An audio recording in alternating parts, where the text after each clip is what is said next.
Okay, so it is 3 o'clock. That means it's time to start because we want to be respectful of your time, and we've only got a half hour. And I know Chad has a ton of stuff to cover. I have very little to cover. So, I need to open up Excel. So, hurry up and open that. We only got a half hour. You can follow along. You can follow along on your computer if you want. We are going to go pretty quickly, though. So I recommend, here's my data set. So I recommend just watching. We have a handout. I'll give you the handout at the end. Please don't forget to sign in so that you get credit for attending Excel at CC. And participants get a stylus pen or a piece of candy thrown at them. Which one hurts less? The candy usually hurts less, although it hurts more if you're a diabetic. Okay, so one thing that I've found I've had to do commonly in Excel is combine columns of text. And that's really super easy in these latest versions of Excel. All you have to do is, oh, actually I lied. I do both. So I have to either split the text or combine the text for some reason. Here I've got two columns of split text, first name and last name. Let's say I want to put them in the same name so that I can enter them into some other thing like Outlook and have that be sent off. So that is done by going equals, and there's a function called concatenate. Anybody know what that means? Concatenate. And this is in the handout. You don't need to worry about writing it down. Go ahead, Marge. Yes, it means put it together. So we click on that, we hit that, and I just hit tab, and that filled in the rest for me. I typed concat, and it filled in the rest. So I do that, and then I hit the first thing I want to add, a comma, and then a space, and then a quote, and another space, and a quote, and a comma. What this does is this is meaning put the first name, put a space between them, and then put the last name, and I'm going to close that up. I'm going to hit enter, and there is my wonderful first name and last name. And now to get the rest, I'm going to do one of Chad's tricks. I'm just going to drag it on down, drag it down, and now everything's beautiful. So now I have all of that text together just like I want it. But let's say I want it the other way. I want to sort these alphabetically by last name because I want to be unfair to myself because my name is Taylor. Excuse me. So I'm going to get that somewhere else. I'm going to put these just plain names over here. And that's what I want. There we go. So now there's no, see, who wants to go through, who has gone through one of these and cut them apart manually? I am so sorry, but I know where you're from. I've done that myself, but no more. I never do that anymore. You click on the Data tab, and then you click Text to Columns, and then it has this great wizard that actually works and doesn't provide too much awkward stuff. So this is delimited. That means it's separated by something.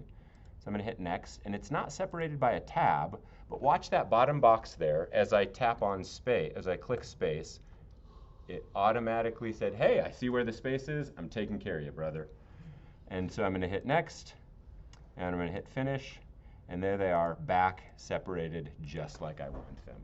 Yay! How many hours will that save you or a student worker? Lots. So there we go. So we've got that. Another thing I really like to do when I see data is I like to add some extra formatting or make it so it's a little bit easier to discern. So I'm going back to the Home tab, and I am going to go ahead and fill this top row with a light, slightly darker gray. Let's go with that gray. And then I'm going to hit Control to select multiple every other row so that I can see what this is about when I look at the data on a printout or easily trace the information across. Now I'm going to put this, no, actually I've got that row. I'm going to do the lighter gray for that one so it's easy to tell. Grab that first row again. I'm going to put a border below it. And now I'm going to put a border on the right-hand side. And that way when I hit print, I'm going to see that data really clearly. I love it. All right. but you shouldn't print an Excel spreadsheet. You should just send it to the person who can see it, because almost how many people do not have a, okay, I'm going to embarrass you if you don't have a smartphone, if you don't mind. Who does not have a smartphone? Proudly. Good on you, good on you. Nonetheless, most everybody has a smartphone that they could just look at the spreadsheet on the smartphone if they really wanted to. I'm going to hand it over to Chad. Oh, sorry. You were headed, so I wasn't going to follow. Okay, I'm sorry, say that again? Would you go through that again? Because I want you to do it quickly. Thank you for participating. Take the thing. I'm not going to throw it at you. So what the idea is, you want to make your data easy to see. According to, I know that the APA says you want to make data easy to see if you're publishing a paper. So I went ahead and I colored it, which is this guy right here. It will color all the cells. So I clicked on the row. Yes, you do have to. That is one way to go through it manually. There are other ways to automatically do formatting. Your results may vary. Chad, are you going to go through that today? Probably not. Okay, that's probably, is that in the big? Sometimes when we get to it. Okay, sometimes when you get to. So there is a full Excel at CC course just on Excel, 2 hours of Excel goodness. Chad doesn't throw candy at people though, that you can attend for that. All right, so, and this little border thing will apply to everything that you've selected. So I selected the A as well and said fill my column with this light, with a gray, I didn't say fill the column, I said use the border. And you can set some really funky borders. You can do, we could do a double border on the side if we wanted to. We could do a lot of things, but sometimes it just gets a little superfluous and distracting. So formatting your data is a really good idea to make it easy to track across rows or up and down on columns. Bob. You're colorizing every other one. Is there an automation way to do that, that you don't have to do your control click and then click manually, can just tell it to alternate and it just... There is a thing called conditional formatting, but that's based on, usually, as far as I know, based on the contents of the cell. There is, I will look it up to see if there's a much better way to do it. So you highlighted the row, the line, the row. Yep, highlight. You highlighted, gave it a color, and then to get the others, you just went to control. Yeah, so I hit control and click on this column right here of the row numbers in order to grab multiples. No, I didn't say copy or paste or anything. I just did it manually. We do have this, let's see, yeah, right here, these themes. I have not gotten them to successfully work and really make anything prettier. But they're there. But the banded one might be. Ah, good eye, Chad. Actually, let me do this right. So I'm going to select the whole thing and click banded. Yeah, I don't think it did anything. But I will look up a better, easier way to do that, because there's got to be an easier way. And I will put that into the handout, which I will get to when Chad is done showing his awesome stuff. Yeah. Thanks, Weston. All right, so I'm just going to go through this list and we'll get as far as we can by 3:30. So while we have this up, in addition to some of this formatting stuff that Weston has done here, one common one that you may or may not know about is called freeze panes. Freeze panes. So if you go to the view menu, there's the freeze panes. The most common ones are the top row or the first column. So if I just say top row, then what happens is that one's always there. And so sometimes you'll get a spreadsheet with that and sometimes you won't. If you've ever been in the situation where you're scrolling down and you're like, okay, now wait, which column was this, right? The other thing about freeze panes though is that it's not just the first column or row. If I select, let's say, C3 right here, and I just tell it to freeze panes, it will freeze everything above that cell and everything to the left. So you can, modify that a little bit where it makes sense, because sometimes you want more than just the first column or row. This morning I was trying to use that function and it completely ignored me. All we do is freeze the top row. Is that the kind of thing you just have to shut Excel and open it back up again and hope it works? Yeah, or there might have been some kind of error in what you were selecting, but if it wasn't, then certainly closing and reopening is a good plan, or rebooting. So Chad, I've tried before to freeze the top 3 rows by highlighting them, that doesn't work. No, So I have to choose the actual cell. choose the cell And then, okay. below. And when you freeze panes, so if you wanted only the top 3 rows, Yep. you would choose the very leftmost cell because there's nothing to the left. Yep. And then 4 down, or yeah, Okay. and then you would freeze panes, and then you get the top 3. Got it. Oh. Chad, what about if you wanted to freeze like the first column and then everything just slide over from there? Like, I don't care about top to bottom, but left to right, I just want the Yeah, first column. so same kind of thing there. If I select way up at the top so there's no rows above, but there is a column to the left, I can just do that and then say freeze panes, or I can just say freeze first column. It gives you these 2 shortcuts as the most common ones. I was like, I had to highlight the whole thing and all that, but not just click, okay, thank you. And one thing about that is if I choose freeze top row, it does it. And then if I change it to freeze first column, the top row is not frozen anymore, right? Only the first column is. So if you want both a row and a column, then you have to do the, choose your spot and then do freeze panes thing. Okay, so Control N is a new worksheet, by the way. So let's do really basic formulas. Weston showed you concatenate, but one of the best things about Excel is formulas, and we can't really do much with it in the time we have, but I'll show you very basically. So, if I just have a list here and I want to add these things up, I could eyeball this and say, all right, 1 + 1 + 3, or I could say, something like this. I can say A1 plus A2 plus A3. But you notice that Excel didn't really do anything with that. And that's because, as far as Excel knows, this is just text, right? In order to do a formula, you have to tell Excel, hey, look, Excel, I'm doing a formula now. And the way you do that is equals. And then you'll notice when you start typing things, all kinds of stuff happens because you're in the formula view, right? So that's an important thing to remember when you're doing, and because you'll forget it and it'll bug you. But you always have to do equals. Or you can click the little f of x function. That also works. But so there are a few ways that I could add these up. I could just click here and then type a plus, click, plus, click. Right? That's one way I could do it. Let me get a few more here. I could also use what's called a function. So there's a sum function, right, where I say I want the sum of all the numbers in the selection.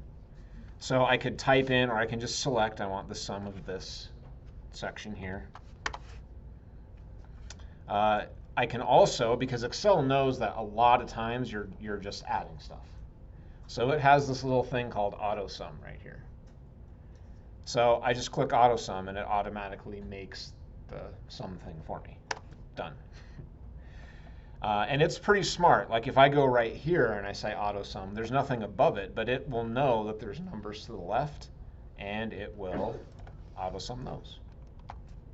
Great, wonderful. Another thing that you can do is Control mouse wheel zooms in and out, by the way. Another thing that you can do is, I lost my train of thought. What was I going to say? Oh yeah. Sometimes you'll be wanting to just know what the sum of something is in your spreadsheet, but you don't need it to be in your spreadsheet. You know what I'm saying? So if I just select a range of numbers, you'll see down here at the bottom, it tells me average, count, sum right there. So it kind of builds in to this bottom info bar. Anything that I select, it'll tell me right there exactly what the average is, what the count is, and what the sum is. Because those are the most common things people want to know. You might, for example, have like a ledger or something where the sums are in there, but you want to know the average. You just select it and look at it. You don't even have to worry about typing out the formula. Another thing that I like to show is that sometimes with Excel we think very logically, and so we always want to put the totals at the bottom. right? So, I want to have the auto sum here, and then, go across, et cetera, et cetera. But there's nothing that says that that's where that has to be. So I could, for example, instead make a row at the very top, where I said, okay, this is the sum of, this whole column.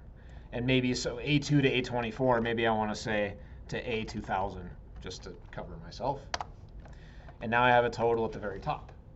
So like for a long checkbook ledger or something, as you're you're adding stuff down there, but when you're looking at a glance, the sum is always right at the top.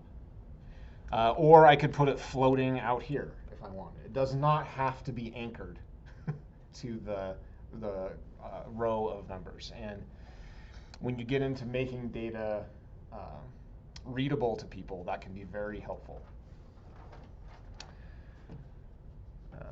Okay. Let's see. Relating to something that Weston did earlier, we did some formatting stuff here. I made these like bold and a different font. This is a feature across Office programs, but it's called the Format Painter. And so rather than coming in and like redoing this every other line, let's see, yeah. What I can do is I can highlight the cell that I want, and it's this little paintbrush right here, Format Painter. When I toggle the Format Painter on, the next thing I select is going to get the same format. And now that I've selected it, it automatically toggles it off. So it's like a one-time paint, right? Or I can double-click it to kind of stick it on, and then I can, go and have fun painting the format wherever I want, and then click it to toggle it off. So that's a good way to easily duplicate formats. Macros are another way, but we don't have time to do macros. Likewise, when you're copying and pasting in Excel, so let's say I want to copy this 3 and paste it over here, but I don't want the formatting. If I just Control-C, Control-V, I'm going to get everything, right? But if I copy it, and then I come up here to my handy little paste icon here, or this is there it is, the bigger one, paste. If I pull down this little option, I get a bunch of other things. So I can just paste, I can paste only the formula, I can paste only the value, only the formatting, et cetera, et cetera. There are all these options. If I don't recognize, like I don't yet, these icons just off the top, I can just say paste special and then pick like this. So I want to paste values. And now I'll get it. Oh, that sucked. All right, let's see. I try it again. I probably, so values and then, let's see. That should work. It's because you had formatted the whole line. You think that's why? Yeah. You just went to a different line if you want. Okay. Let's go here. So, yeah, if I just say values. Yeah, there we go. Anyway, there are different options in there that it's probably good to explore sometimes, because that's better than having to paste and then undo things. I don't know if you've ever seen a spreadsheet where some cells you can't select. You can't do anything with them, right? So a good example of that could be if this is our total column up here at the top. Total. And it's this formula, and we're going to send this spreadsheet out to people. We don't want anybody coming in here and going, ooh, oops, right, and breaking it. So what we can do in that case is we can highlight those cells, go to Format Cells, right-click, Format Cells, and then there's this protection. Now, by default, they'll be locked. Everything will be locked by default. But I can also turn it off and on. So usually what I'll do when I want to lock certain things is I'll start by selecting all, just this little button in the upper left, or Control A. And I'll go in there and I'll unlock everything. Then I'll lock specific things that I want locked. So in this case, I go in and I check locked, and now I can still select them. So what good did that do me, right? Well, there's another step that you have to do to actually stop people from selecting locked cells, and that's in the Review tab. There's this thing that says Protect Sheet. So if I turn protection on, then you can see here, I can just say I don't want people to be able to select locked cells. And then I can do a password if I want. But my advice to you is never use a password here. Because if you forget that password, you're screwed. There's no password reset. Hang on just a second, Marge. So now if I click that, I actually cannot select those cells. I can't mess with them in any way. When you lock them, they can select them, but they can't change them. Yeah, if I were to come back to the protection thing here, and I could say, I want you to be able to select lock cells, but you can't do anything with it, that's probably what will happen now, right? Okay. And it gives them a warning. I kind of like the approach, honestly, of not even letting them select it. Because then they can focus, they see the result, but they don't get pop-ups, they don't, none of that stuff is in their face. Because what they'll see, and this has happened, right, is someone will do that and then they'll call me like, I got this error in Excel. And it's like, well, yeah. So anyway, this is just something you can do to help prevent tampering. And usually what I've always found, anytime that I've needed to prevent someone tampering, just doing that without a password is plenty, because they don't know to go to Review Unprotect Worksheet, which is what they would have to do to stop that. I can count the number of people who know how to do that by the number of people in this room, right? I mean, it's very, even though it's simple, people don't know. So that's a nice thing that you can do. All right, so let's see, navigating around in Excel. Oh, Marge, you had something you were going to say. Well, yeah, this is so quick, but you had the total, you changed it, okay, we can put the total up top, and you had just the total 46. And there was nothing in C and D, and you did something, and all of a sudden the total. Yeah. What did you do? Yeah, so. I didn't see you like say add or whatever. Yeah, so this is magic in Excel. This is the autofill tool. The autofill tool is that little tiny square, and the square doesn't get bigger, in the bottom right corner when you have a selection. So you notice how my cursor changes a little bit when I hover over that says, okay, you're about to autofill.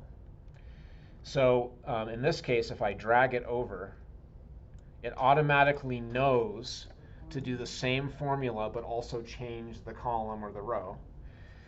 Likewise, and this is something you might also find useful, for example, other sorts of patterns. The numbers, like just type the first number. Yeah, well, if we do 1, what do you think is going to happen? 1, 2, 3, 4. All you have to do is. What if we do 1, 2, and then select both? Now it recognized it. What about?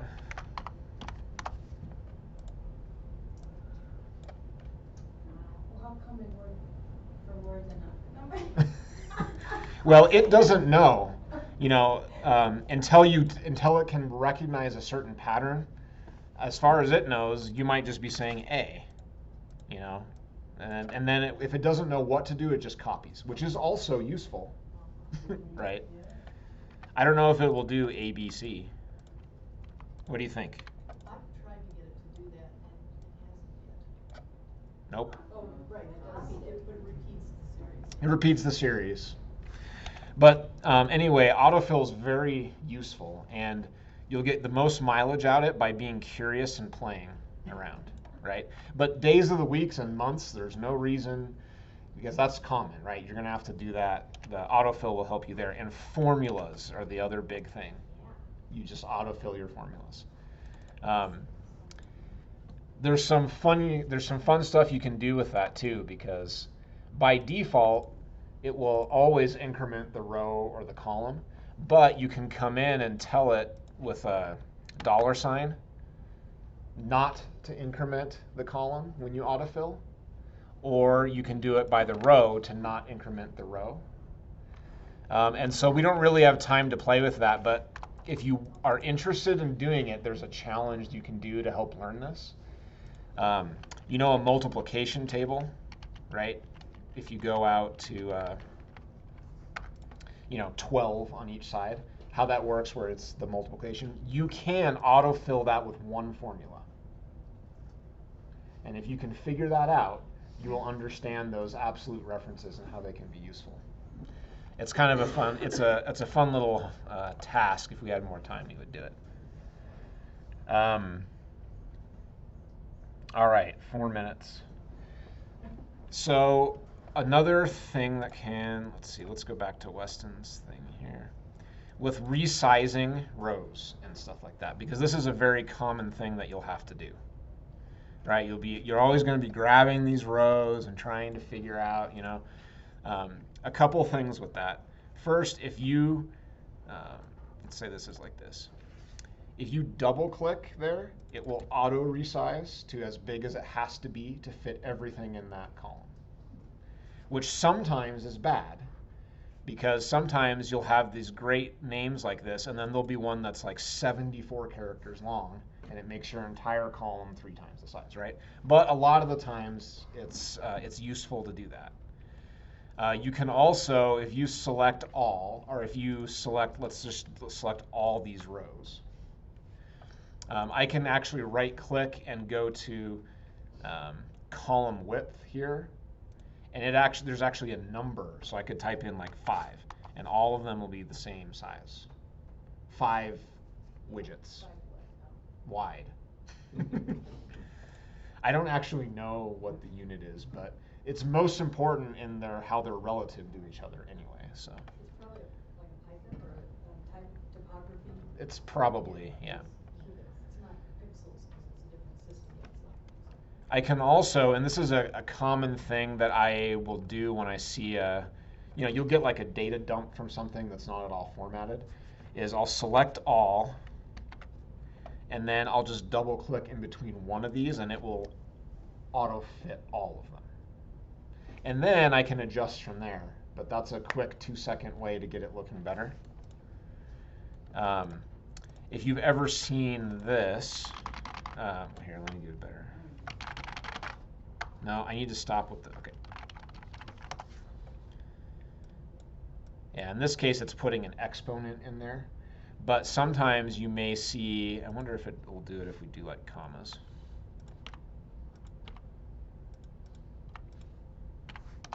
Yeah. If you've ever seen this, it just means the column is not wide enough to show that number. That's all it means. But it often has the effect of making people freak out that all their stuff is gone. So if I just expand the column, then it will show it. It works the same with rows. You can select multiple rows. If you do select multiple and adjust one, all of them will adjust the same way. Or you can right-click row height the same way, and type in a manual number there to get them all the same size.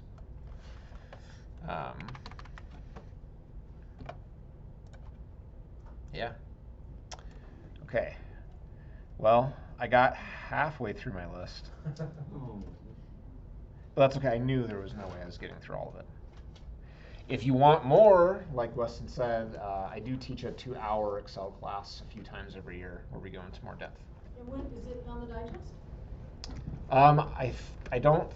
I don't post it on the digest myself. It's advertised through the Excel at CC program through HR. That's probably why I didn't post it. I don't cruise there. Okay. Do you have one before the end of the semester? Well, it was last week. Oh. Yeah, you get us all excited, and then you throw water on us. But I'll be doing it again next year, and I think I'm doing one over the summer. It might be posted on the digest. I will post it in the digest if you come. Yeah. Deal? I would've come last week if I'd known that. Time travel. Okay, and if you know you're gonna come and you have a question that you want to know about, let me know and I'll see if I can work it in. We do like pivot tables and all kinds of fun stuff in there. So the answer to the question about what that unit of measurement is, Oh, yeah. it's characters. Oh. Oh, characters? There's a number of characters that we Okay. fit in there. But his characters change with the font. So. So it changes with the font. It must be some kind of standardized character then, because they don't change when you change the font, the columns. Do they? I don't know. I don't think so. It's not that much. Do an experiment. Yeah, time for an experiment. Nope. Interesting. Maybe it's the average, or I don't know. Yeah, there's got to be some. The Microsoft Help website said it's the number of characters. Okay. I think they just didn't have to give a real explanation because it was too long. That is possible. The hand. Oh. Also, Control Z is undo, right? Control Y is redo. So you can go through multiple different. Control Z, was that the first one? Control Z is undo. That should be, everybody should know that. It's across almost every application. It's the most job-saving shortcut you'll ever have. Y was redo? Y is redo. Yes. If you do want a handout that kind of covers all of this stuff, that goes so that it lists everything we talked about, a couple things we didn't talk about, and has links to tutorials or help pages on all of the things we covered, you can go to tiny.cc/TT for Tech Tuesday, TT Excel Tips 2017. It's a long, short URL.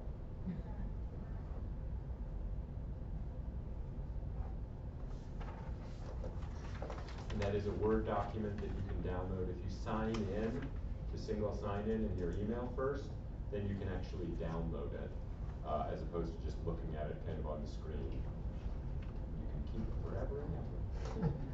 However, every time we do this class, I will update it with any changes we make or any questions people have during the class. So the whole, oh yes, and the simplified method of doing the banding is also in there. So that'll be awesome. What is it? Well, if you want to stay, you're welcome to go. Want to respect your time or be mindful of all of our time. The simplified method of doing this is you click on this guy and let's see, where is that? It was pay, no, it is. Oh, I'm sorry. So the banding thing, the whole banding thing. So we do that, and it was, so I'm selecting all, and it is not number format. It could be that the screen is too small for us to see it, but there should be a little thing that, you know what, there should be a tab in here that says Format as Table. It's right next to, it's just to the right of where you first read. Yeah. Oh, duh. Because I'm not seeing it because this screen is smaller than the nice wide screen. There we go. Look at that. Look at that. What colors do we like? We like gold here at Colorado College. I knew that. We're going to go there. And look at that. We've got the gold lines. We've got the gray. And if we want, we can select all again, and we can make that a nice blue instead. Yeah, it's because it's not overwriting the formatting you already put in. Yeah, so we could probably just erase all of the formatting, couldn't we? We could. Where's my format eraser? Yeah, so you can select your whole thing and then format as table. I'm going to go with something more bold. There we go. Oh, but that one weird one down there, yeah. And that one weird one down there. So format as table. Thank you, Bob, for bringing that up. You're welcome. And thank you again for coming. Next week we'll be doing Outlook, Microsoft Outlook, with time-saving techniques and tricks and tips. And then after that it'll be Outlook in Block 8. No. Next week Outlook? Oh, I'm sorry, you're right. Next week is Outlook. The final week, the first week of next block is PowerPoint. And then the last Tech Tuesday of the year, we're going to have guest speaker Jill, we're going to have Chad, we're going to have me, we're going to have 3 or 4 other people as well doing lightning round presentations. That's going to be fun. Thanks again for coming. Thank you. Thank you for having us. And if you didn't get a stylus pen or chocolate, come on up to the front. Sign.